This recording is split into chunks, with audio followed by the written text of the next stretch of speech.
mga bata, ngayong araw na ito ay mayroon na naman akong isang napakagandang kwento para sa inyo. Halina at makinig sa aking kwento. Sa isang bayan ng malayo ay may isang talagang napakaganda, napakabait at napakamatalino. At ang kanyang pangalan ay walang iba kundi Maria. Si Maria na maganda, si Maria na mabait, si Maria na matalino at si Maria na tinitingala ng lahat ng kanilang kabaryo.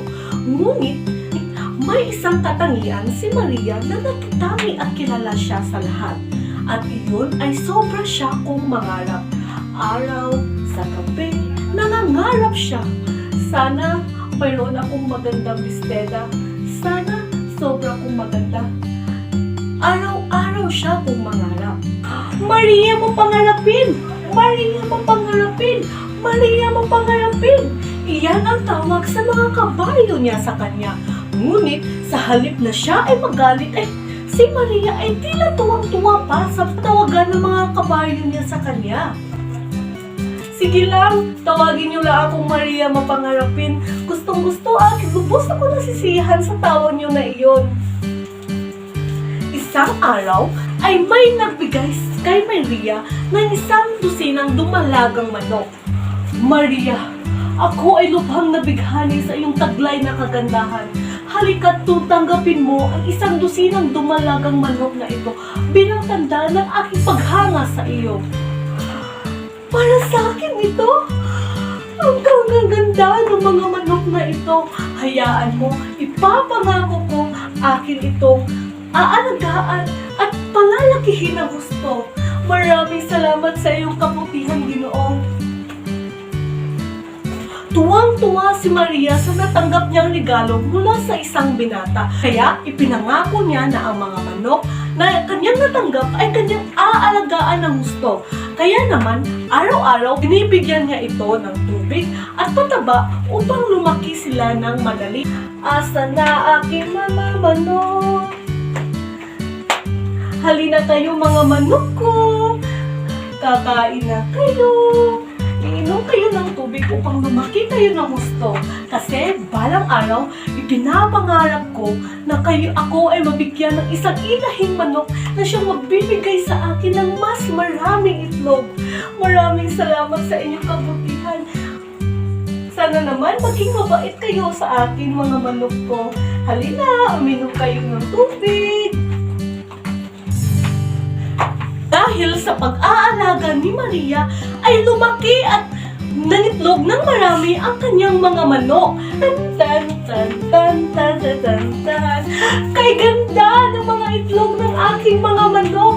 Hali pa kayo, mangitlog pa kayo ng marami upang mas masaya pa rin ako. Maraming salamat at binigyan niyo ako ng maraming itlog. Hayaan niyo, pakakainin ko kayo ng marami at paiinumin ko kayo ng tubig.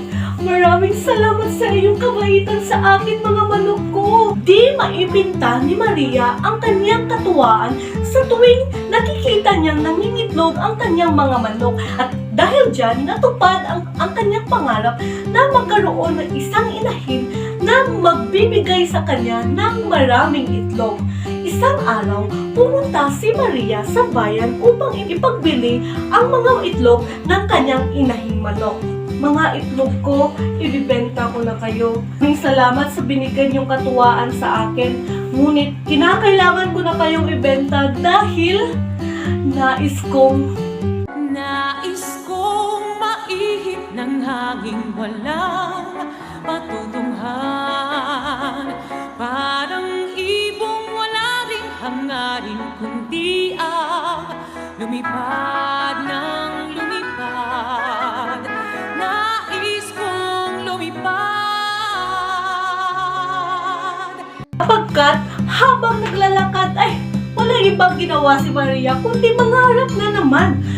At kung ibibenta niya ang kanyang mga itlog ay nangarap siya na makabili ng isang napakagandang damit na kung saan ito ay magpapatingkad palalo ng kanyang kagandahan.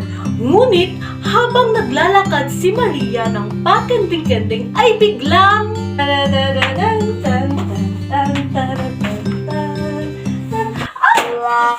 Ang mga itlog ko! Ang mga itlog ko! Wala na akong pag-asa nito. Paano na ako makakabili ng isang tela o bagong damit? Wala na ang pag-asa ng mga itlog ko. At gumuho ang mundo ni Maria.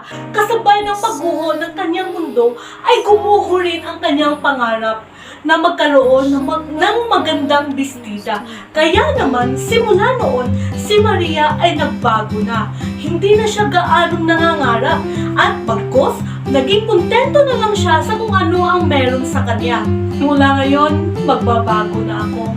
Hindi na ako mangangarap ng gusto. Bagkos, mamumuhay na lang ako ng simple at masaya kasama ang aking pamilya. Ang magandang aral na makukuha natin sa kwentong si Maria Mapangarapin ay kinakailangan nating tingnan kung ano ang ating dinadaanan upang hindi tayo malugmok at hindi tayo magtison na kung saan ating mapangalagaan ang bagay na importante sa atin, kagaya ng sa ating buhay. Kinakailangan nating papangalagaan ang mga bagay na importante sa atin upang hindi malugmok at hindi mawasak ang ating mga pangarap. Sa pagtahak ng daan sa buhay ay magkaroon tayo ng pag-iingat upang sa buhay tayo ay maging matagumpay at maabot natin ang mga pangarap na ating inaasam. Yun lamang ang kwento ng si Maria Mapangarapin. Naway, may nakuha kayong aral at may natutunan kayo sa aking kwento ngayong araw nito. Maraming salamat!